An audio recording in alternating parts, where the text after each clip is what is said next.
Ngiyababingelela ababukeli, lokhulumayo Sihle Ngwantobela Isibongo, ekhaya kuse Potchefstroom endaweni yaseZingolweni. Ngikhulele khona kodwa ngizalelwe eMlazi, ngakhulela emakhaya ePotchefstroom. Ngumuntu ke nje okhule nje impilo ingekho right, ilife beyinzima. Kodwa phela umuntu bekwazi ukwenza izinto. Hayi ukuthi behlupheka nje ubexakekile njengabantu bonke njengemndeni yonke kodwa si-afford ukwenza izinto. But ke ngesimo sokuthi uhamba isikhathi abazali babe nabantu abahlukahlukene kuya-affecteka nge-relationship yethu between thina nobaba kakhulu sizalayo. To an extent yokuthi sagcina sesisala no-auntie okudadewabo baba balamana nobaba. Kahle kahle uye kumuntu nje odlalela indima enkulu ekukhuleni kwethu.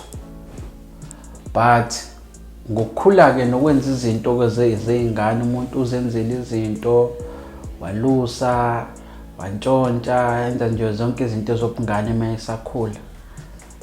Then ngathe mase ngizokwenza grade 9 ngabe sengiya relocate ngize eThekwini. Ilana ke life impilo khona yaqala khona yashintsha yaba nzima. To an extent ukuthi uzuzisole nokuthi wayithathela i-decision yokuthi usuke emakhaya uzofunda eThekwini because ngenalento ethi mhlambe kuba umuntu waqedela emakhaya isikole ngaba akekho la kule interview noma ngaba akayenzile interview. Impilo ke la eThekwini ayibanga yinhle. Unyaka owodwa nje yaba yinhle impilo, then lo eminye iminyaka ayibanga yinhle impilo ngoba umuntu wayenokuhlukumezeka somehow. Kulezi zinto zo step mother ke. Mhlambe ke iphuthe liyayilenzeke when it comes to lezi zinto ze step mother zo step mother noma zo step father. When it comes to parenting ukuthi umuntu usuka afune kubenefit izingane zakhe zegazi bese lezi ezinye za partner wakhe angabe nandaba nazo kakhulu. But abanye baba ke nenhlanhla uthola ukuthi uhleli noma wakho noma uhleli nobaba wakho kodwa kungaveli ukuthi kukhona ingane yangaphandle la engazalwa ngesiyona yegazi yale ekhaya. So unfortunately ke mina ngaba one of those noma saba one of those ababa nebhadi ukuthi sibe kulo situation whereby uthola ukuthi ubaba ufika nezingane zakhe, step mother nasifika nezingane zaso, then kwabe sekuba nje lo mix masala ke yenzakala. Kwahamba ke uthe masiqala unyaka wesibili yaqala inkinga. Usuku manje lana seniyakwazi ukubona ukuthi hayi ngeke sekukhona abantu abenzelwa ama favor la. Wena mawuyicela ifavor kuba khona izinkulumo uthi uyithola into uyithola nje ihamba nezinkulumo nayo yonke leyo nto. And ubungozi ke balento le rejection. Mhlambe I think ukuthi abantu abaningi abagcina sebe commit crime nami ngiyazibala kulabo bantu. It's because of rejection. Sometimes uthola ukuthi abanayo proper guidance. Mhlawumbe umuntu ozokwazi ukubakhulisa ababeke endaweni eright. I'm not saying ukuthi ngoba ngacommit crime yayingekho enye indlela engangenza ngayo ukuthi ngikwazi ukuphila. But the problem was ngangenayo guidance right. Then I end up nami ngicina sengize sengicommita ke icrime. So mina umuntu nje obehlakaniphele namanje usayihlakaniphele okwaziyo ukwenza izinto zenzeke. But ke ngezimo zokuthi isimo sasiphoqa ukuthi njengamanje umuntu kusafanele manje akhule manje enze noma kanjani because I remember the time whereby angithi mangifuna izinto kuyena ubaba angitshela ukuthi sengimdala manje ngine ID ngaleso sikhathi ngisasesikoleni. Ngisibuze mina ukuthi kuza kanjani kuthiwa ngisengine-ID, i-ID iyodwa iyakwazi yini ukuthi wenze izinto zenzeke, because kufuneka kube khona iy'tifiketi ey'thile, o-matric, ezase-university, ezase-college noma ikuphi la usuke ufundele khona, nazo zonke lezo zinto. Kuyenzeka kube nayo inhlanhla uthole umsebenzi o-right singekho isicucu, kodwa isikhathi esiningi kudingeka ukuthi kube khona something ozobe uyiphethe esandleni ozosebenzela phezu kwayo. So then I end up-ke nami sengize ngithi mina hayi ukuthi ngithathe i-decision yokuthi ngiyangena kwi-crime. I-crime engiqale ngangena kuyona-ke eyama-drugs. Bengisafunda isikole-ke lapho, dayisa ama-drugs siwalindala ebeyisesiphingo. Khona i-airport endala la ebeyisesiphingo ayisasebenzi njengamanje. I think ukuthi sekuney'moto khona ezibekwa khona laphaya. Sasiwalanda lapho kuleyo airport siwayise kubantu abakuyibona bama-boss ethu basihlukanisele umsebenzi, bese umuntu ahamba odayisa ngalo ndlela adayisa ngayo bese ethola imali. But kwahamba umuntu wayekade ngifakile kuwona le game le yama-drugs wayekade yibhema-ke yena lento. So one day ngiyambona ukuthi use-addicted, then mangabe sekufanele sihambise imali, hayi imali ayisafani nasekuqaleni, sekunezinto esezishintshile. Bese kuba khona ngabe singisayimfesi ngoba manje lento yakhe siyagqilaza. Kumele sithole indlela yokuthi masilanda lapha lama-briefcase e-airport sithole indlela yokuwaqaqa, sibalansise izinto zakho ukuze ube right. Sayizama-ke leyo ndlela yasisebenzela, kodwa sabona futhi ukuthi izoba compromised somehow. Sagcina sizama indlela yokuthi akathole usizo. So-ke wayethola usizo kwenza ama-interview emaphepheni-ke sicela usizo ukuthi mhlambe in terms of i-rehab nanani, because sasingenayo information egcwele ukuthi indlela yokuye-rehab uhamba kanjani. Waye-rehab uthe nje esalungiselela ukuye-rehab kahle kahle isitori sakhe sesi-viral emaphepheni, babese beyamdubula-ke washona. Then I decided ukuthi no, I have to change indlela yokuphila. Ngabaleka nami ngoba ngibona engathi nami mhlambe ngizolandela, bese ngenza ugrade 11-ke lapho. Ngabaleka nami ngoyihlalela nogogo omncane. Angihlala nogogo omncane esayidini likamama. Ngafike ngafunda lento yemali yelikhuzane efake. But-ke mina ngangisebenzela abantu ababeyakha imali thina sihambe siyoyishintsha sibuye nemali original. Kwahamba nakhona yaphinde yaba compromised into yakhona. Kwakhona ababoshwa ngasinto. Ngadecide ukuthi no, kumele ngibuyele ekhaya la ngizalwa khona-ke manje ePortshepstone. Mangibuyele ePortshepstone ngafika ngahlala phansi ngazifuna ukuthi kahle kahle isitori sami sithini. Ngadecide ukubuyela ukuthi ngiqhubeke ngiqede isikole. Ngazama-ke ukufunda isikole ngasiqeda. Ngabe sekufanele ngithole itoho. Kwaba nzima-ke ukulithola itoho because ziningi izinto ezazenzeka ezama-challenges. Ama-challenges-ke benginawo-ke sengisekhaya ilezi zinto ze-witchcraft, noma ngithi lezi zinto zemimoya emibi kahle kahle. And futhi angimfiseli umuntu ophilayo ukuthi akabe naleya challenges engangaba nayo mina, because mina ngaphuma kanzima. Mhlambe ngithathile nje 4 to 5 years ukuze ngikwazi ukuphuma kule nto engangibhekene nayo.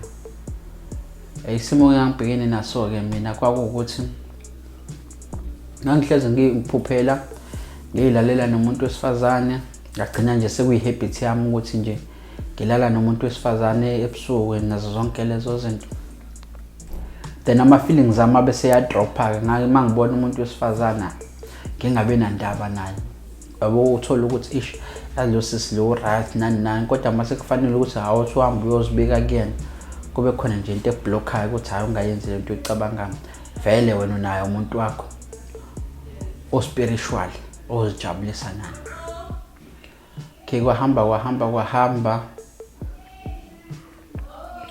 okusho ukuthi kwahamba sathi masisuka lapho ke ngiyazama ukufesa umsebenzi angiyitholi, eminye ngiyayithola, ngisebenza 2 weeks, ngisebenze mhlawumbe iviki, mhlawumbe elingapheli naneviki, ngixoshwe. Uma ngabe ngisebenza isikhathi eside, uma kuqala nje kudilizwa abantu, umuntu wokuqala uzodilizwa yimina. Ngelinye ilanga ngithe nje ngapha ngasekhaya ngihambele ngizile kaPhepho. Uma ngifika lapha kaPhepho ngifike ngikhulume nje nabantu bakhona, babuza bafethu iqashwa kanjani la. Hayi bese beyasho ukuthi hayi kuPhepho weqashwa kanje. Kahle ke into eyayenzeka ngalesa sikhathi kwakuwukuthi ipost yayiphuma, kodwa kwama members ahamba yayifuna abantu kwi-local ukuthi kunepost ephumile, kudingeka abantu abazokwenza ukuthi bese ke niyahambe ke niyokwenza interview. Uma uyiphasile interview usubuya ke ngalolu suku ozobe ufonele ngalo ukuthi usuphethe wonke ama-proper documents abazobe bewafuna kuwena, then ke bese uyaqala kumsebenzi wakho wenzeke. So kumina ke kwaba kanje, ngahamba ke ngabuyela ekhaya. Uma ngibuyela ekhaya nje mhlawumbe kwadlula amaviki noma inyanga if I'm not mistaken, kwabe sekuba ukuthi iyaphuma ipost. Sahamba sawukwenza safaka izinto zethu, senza ama-interview. Kwakufuneka abantu abawu-5 kahle. Sasingaphezulu ka-10 ke sizokwenza leyo interview. Kodwa yathi masiqeda ukwenza i-interview ngabatshela mina sasihamba nabo ukuthi abafethu la sho noma ngathiwani kuwutholile umsebenzi la. Abanye bekhali bethi awumfethu wavele wenza izinto zabalula ngathi kade inzima manje le interview nani.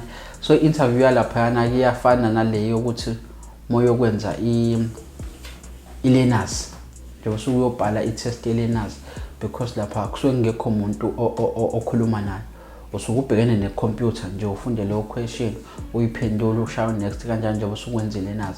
Kwakuyi-interview kanjalo. So then ke sahamba ke kwahamba isikhathi ngafonela wathi hayi umsebenzi ngutholile. Amasithi siyafika, uma ngifika lapha hayi bakhona nabanye abawutholile umsebenzi, kodwa ngendlela istaff sasi-excited ngayo kwabe sekuvela ukuthi yimi umuntu ophase kangcono nakulabo abanye, futhi kuyaqala ukuthi kube khona umuntu ophasa kanjeya. Okay, fine ke akunankinga ke.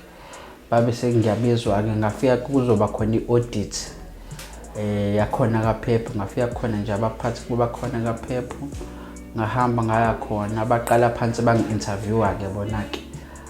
But ngalelo langa lelo angibange sawuthola umsebenzi, anganami ukuthi kwenzakalani, because ibhone lalingi-interview lavele lashintsha nje ebusweni, lavele aba-aggressive, langithuka ngayo inhlambo ongasuyicabanga, ladabula nalawo maphepha lawo kwakuyi-contract engangizoyisayina. Waphela ngawuluza kanjalo kumsebenzi. Then mase ngiphuma ngibizwa omunye umama bese lo mama ifana Ntobela, lo msebenzi wakho lo uyakholelwa yini kulezi zinto noma kulabantu abaqamba manga babathandazi? Bese ngithi mina yebo ngiyakholelwa. Athi hayi awuhambe ufuna izinto zakho, mhlambe khona into ezovela, kodwa ikhona inkinga ekhona. Ngibuyile ekhaya, ikhanda liyaduma, anginamali, anginalutho. Then ngenhlanhla kunomunye umyeni ubesanda ukufika ngapha ngasekhaya ufundisa kwenye i-secondary engapha ngasekhaya. Avele afike angibiza acele ngimenzele i-driveway, ngithole leyo mali bese ngiyavuka ngakusasa. Bese ngithi mina ngizokwenzela umsebenzi, kodwa manje inkinga yami nginenkinga la, ngifuna ukuhamba ngiyolungisa izinto zami, angani nami uzophuma ngibheke ngakuphi. Abese sithi okay akulungile ngizokunikeza imali upfront, anginikeza imali upfront ngibuyele ekhaya. Uma ngifika ekhaya singidle stress, gcina ngigeza, ngagcina nje ngigeza ekhaya, ngagqoka, ngaphuma ngaye rank. Ukuthi ngafika kanjani ke la ngizothola khona usizo nama ngazi, kodwa ngicabanga ukuthi ke yonke into isuke inesikhathi, noNkulunkulu ke nedlozi nakho kusuke kuneplan ukuthi Manje it's about ukuthi uthole usizo, ngoba ngasuka ekhaya ngaye rank ngagibela imoto ezePorschepstone, ngafika ePorschepstone ngagibela imoto ezegama lakhe kwelinye ilokishi ethu isegama lakhe. Mase ngisegama lakhe sengifika nje egama lakhe abantu sebedilike ezitobhini zabo, ibuye ingqondo ukuthi ayingeke ngathi ngisendaweni eronge la. Ngenhlanhla kwaba ukuthi vele ilokhuzana indawo ngiyayazi, and bese ngiyadilika bese ngisayi sengabe ngiyoshayela umoya nje kwelinye iground laliseduze. So la endleleni ngalesikhathi ngisahamba kuyiqhamukele nje omunye usisi nje, yabo, bese kuba khona lento ethi Mshele, enye ngiphikisa ukuthi akungamsheli, enye ithi Mshele, enye ngiphikisa, ngicina sengiyamimisa lo sisi. Kanti usuke ekhaya kubo yena uziyela e-tuck shop uthunyiwe, bese ngivele ngimmise. Sikhulume naye ngasikhathi sakhuluma naye kube khona into ethi ungayikhulumi lento uyikhuluma, mtshela inkinga yakho. Ngigcina sengimbuza ke mina ke manje ngingayisho direct iqala mangiyiqala inkulumo, ngimbuza ukuthi mfethu makwenzeka into kanje lo muntu nje uma ucabanga yini engamsiza, bese lo sesingeke lo muntu unenkinga lo muntu lo. Nami ngeke ngaba nayo inkinga kanjalo, kodwa yakhe ayingathi worse kakhulu. Bese ngithi mina hayi sisimina lo, bese sinaye cela ungiphelezele. Sesihambe siyayixoxela ke la endleleni, hamba esitolo afika athenge izinto ayithengayo, abuya ngimlinde ngaphandle emgaqweni, angene abuya aphuma angiphelezeleke siye lana ke athola khona usizo. Mangifika lapha ayafika ngene abesibingelele bese hamba ukukhuluma nje nomunye usisi. But the only thing eqala yafika kumina engqondweni ngangiyitshela ukuthi kuzophuma umuntu omdala ozongisiza nayo yonke lento. Nganga expectile ukuthi kuphuma umuntu ocishe sibe kuyi same age naye, noma mhlawumbe maye emdala singabe sishiyana mhlawumbe ngo2 years noma ngonyaka. Abese lo sesayi kuthiwa ngisho ukuthi asilinde kancane, hayi silinde. Abese phume lo sisi lo usegqoka izinto zakhe, abese ngicela ke bese singene ngaphakathi. Masifika lapha ngaphakathi, hayi abese athi angizwe mentshisa sangiletha amakhandlela.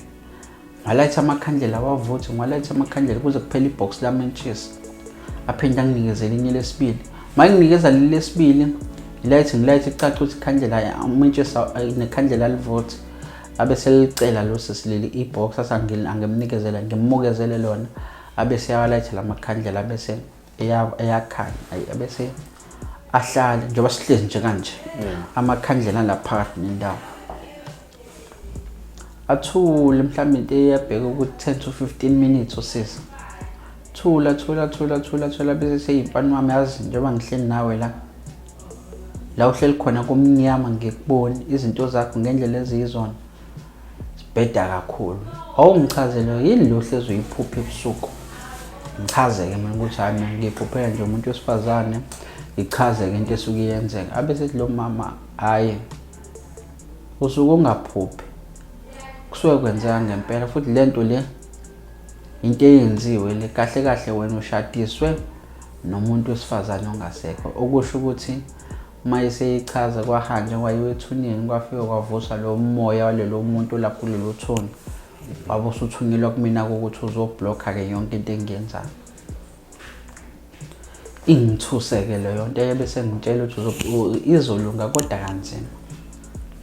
Bese nginikeza izinto ngiqale ngihambe ngiyosebenzisa izinto ngizisebenzise alokho ngifonela athi yabo manje basekwenzekile ukuthi sekuzokwenzeka ukuthi ke manje. So izinto ezazenzeka ngosuku lokuqala ke wayenginikezile umuthi wathi ngifike ekhaya ngingalali ngingachelanga ngalowo muthi lo, bese kuba yiwasho ke zokugquma ke nezokugeza nezokuphalaza. Mina mangifike ekhaya ngabe ngafika ngalala,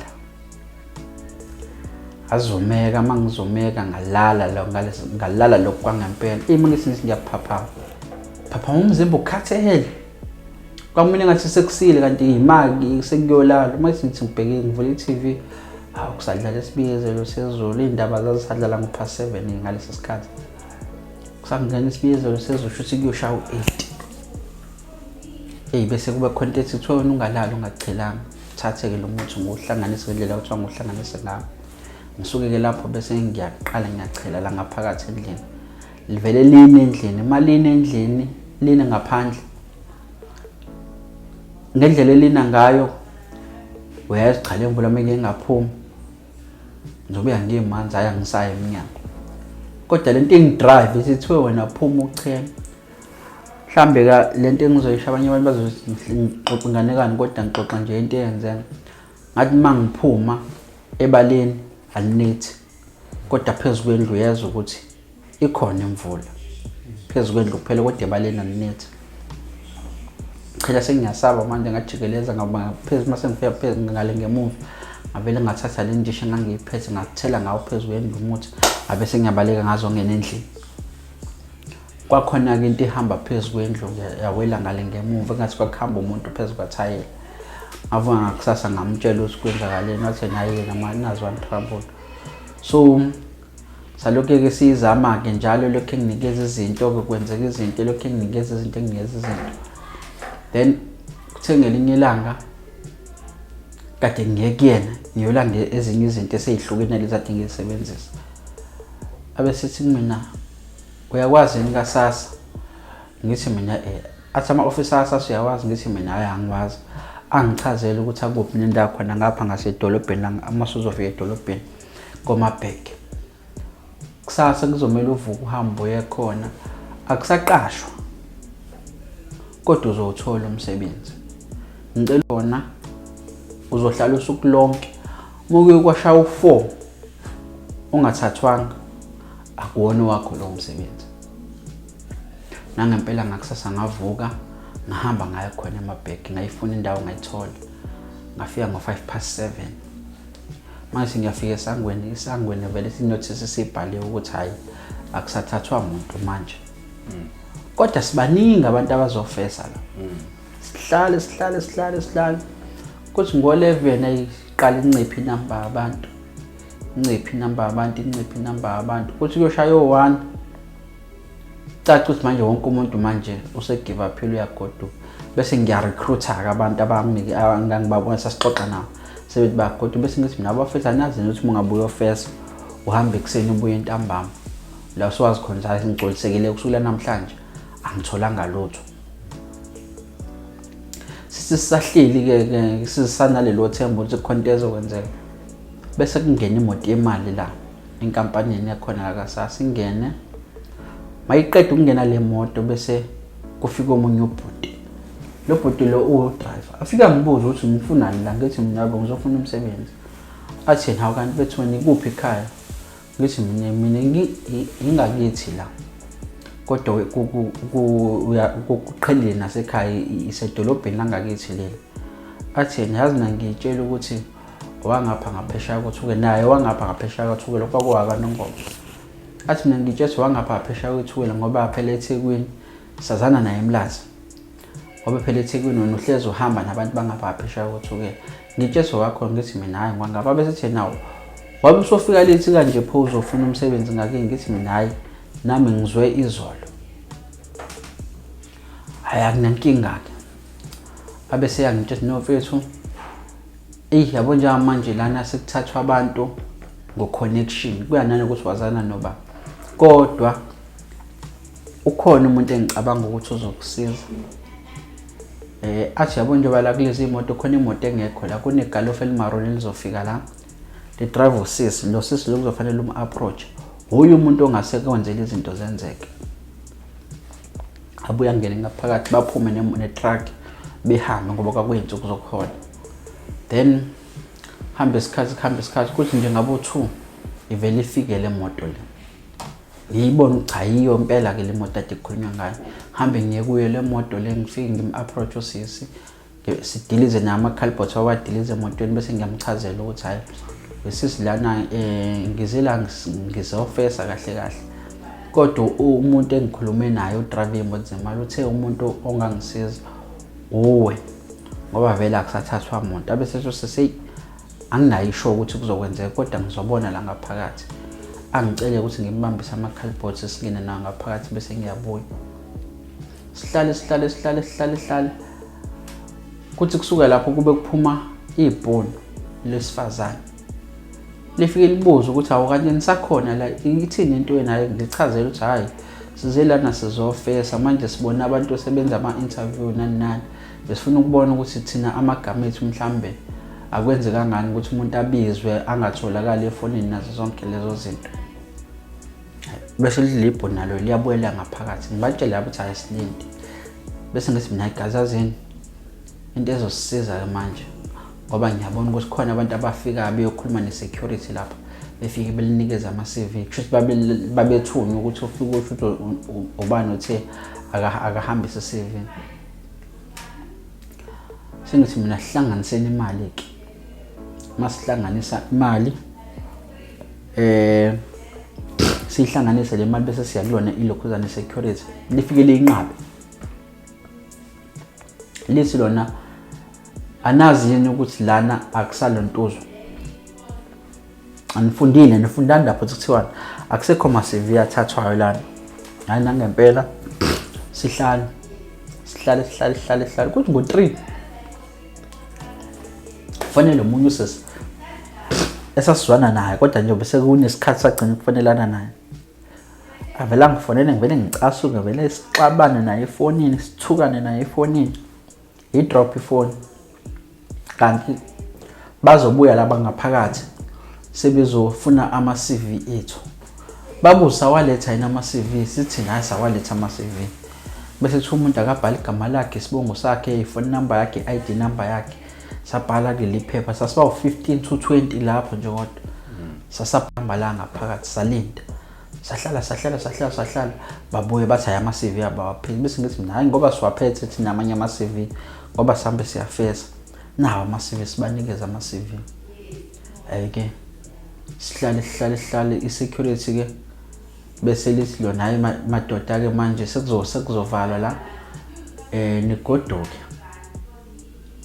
kodwa nilindele i-call ngenzeka ukuthi nibize nizokwenza i-interview nangempela ke sithi mase sihamba ke sifike sime stopini thema sisetheksini ivele ingene i-call yakhona e-officeini lapha so mina ngiyibuka ngenamba ngavele ngathatha ifoni nje ngavele nga-answer inamba so psychologically i-voice yakhe usisi kwangathi kumina ngifonelwa umuntu kade sixabana naye vele ngimthuke yena lo sisi lo ngifonelayo ayi-drop ifoni aphinda aqale phansi angifonela mase qala phansi engifonela aqala angehlisi bese ngibuye ngithi hayi ngikhuluma nomuntu oronga bese sayimfethu ngiyabona ukuthi uphazamisekile emoyeni kahle mina into engikufonele yona ngikufonela ukuthi kusasa uyadingeka uzokwenza i-interview ngibuze sithi ngiyenza i-interview ngoba kudala ngafaka ama-CV yabe bese yachaza ke ukuthi ngiyenza i-interview ayike bese ngithi mina okay akunankinga